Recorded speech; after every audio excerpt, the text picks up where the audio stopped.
Canada's next government will be a Liberal government. It is not yet clear at this hour whether it will be a minority or majority. Because of some of those close races we were talking about, this marks a fourth Liberal mandate. Very rare in Canadian politics.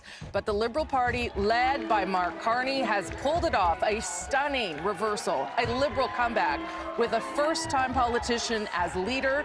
You're looking live there at the Liberal Party headquarters right now.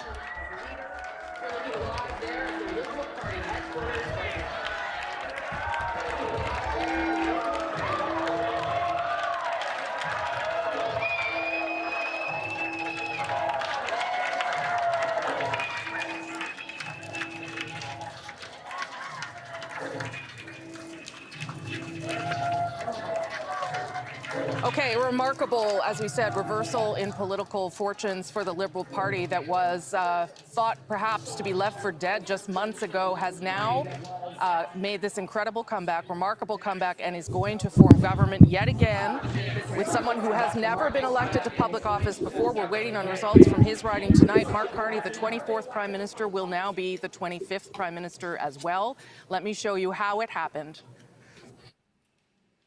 Here is the vote share, the share of vote that we've been showing you through the night. The Liberals over 50%, the Conservatives at 38.6%, which again, we've been saying in a regular election would have been a remarkable share of the vote for them. But the story really in what's happening with the other parties on the board there, the Bloc and the NDP, not even reaching 5% at this stage. Let me show you the seat change that allows us to call for a Liberal government. 23 seats are leading and elected in. The Liberals are up, the Conservatives down 5, the Bloc down 12 at this stage, which, as Chantal was saying, was not out of the realm of possibility even for people inside the Bloc, but would be very disappointing for them. And the NDP now down 6. The NDP right now on your screen only leading or elected in 2 ridings. Remember, you need 12 to get official party status. I'm going to go over to David to give us a sense of how we got here. Well, look, it's a bit of what we were, at the risk of repeating myself, but that's going to happen a lot on election night. There are 32 seats in Atlantic Canada. We said the path to majority for the Liberals was 25. Right now they sit at 23, and I can tell you, this riding in Terra Nova, my buddy Terry Roberts is at the watching party for the Conservative candidate. He says the air has gone out of the place because the advance polls are coming in and the lead is shrinking. The Liberals might get to 24, not the 25. We said they need it for a majority, but that gets them a little bit closer. We go into Quebec, you see a lot of red in a lot of places, and you're going to see even more red in the island of Montreal. Right now, we had said that the Liberals needed 40 seats in Quebec to be on a path to a majority.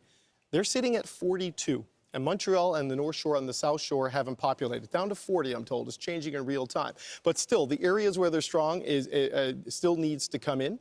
And that is a sign of hope for them. This is why you can see a minority government is almost certain at this point, or is certain at this point, and a majority government is still very much in play. Let's go into Ontario, and let's go to that key fortress, one of the 4 big pillars for the Liberal governments that have been elected since 2015. You still see a tremendous amount of red, certainly in the city of Toronto and in the areas around it, punctuated with a little bit of blue right now. The latest numbers I had is that the Liberals are at 56 seats and they're up 2 seats in Ontario. They're now at 63 seats in Ontario. We had said they needed to be at 80, so they're tracking towards that because a lot of these seats that will fill in over the course of the night, history and polling tells us that these will go Liberal. Now, let's go into Manitoba. The Liberals are currently sitting at 4 seats. We had suggested they would want to get 6 here to build up to a total of 10 on the prairies to be at a majority level. They have 1, obviously, in the north right now where they're leading in the NDP-held riding of Churchill. And they've got a couple of 3 seats right now in Winnipeg, and these are also seats where the Liberals will be competitive once we get more results throughout the night. So there is still upward potential for the Liberals as they try to get to that magic number of 172. And this helps right here. This is Desnethne Misnipi Churchill River. That's a Liberal leading in Saskatchewan. Do not adjust your set. That's a real thing. It's not officially projected elected yet, but this is a chance for the Liberals to break through in Saskatchewan for the first time since Ralph Goodale was a member of Parliament. And here in Alberta, you see a lot of blue. This is where a lot of the Conservative seats are coming from. But you got to zoom in on Calgary, where the Liberals are leading right now in Calgary Centre, and you got to zoom in on Edmonton. These are going to be the areas where the Liberals and the New Democrats are going to be in a battle. Those two seats that I just showed, those will be pickups right now for the Liberals if those results hold. So, Rosie, you can see a roughly even performance in the Atlantic with the potential of it to get back to where it was and maybe grow a little bit. A good early start in Quebec, decent numbers in Ontario, presence in the prairies. Still too early to say exactly what's going to happen in British Columbia. But, you know, BC often complains about being the empty net goal on election night. They might be the winner.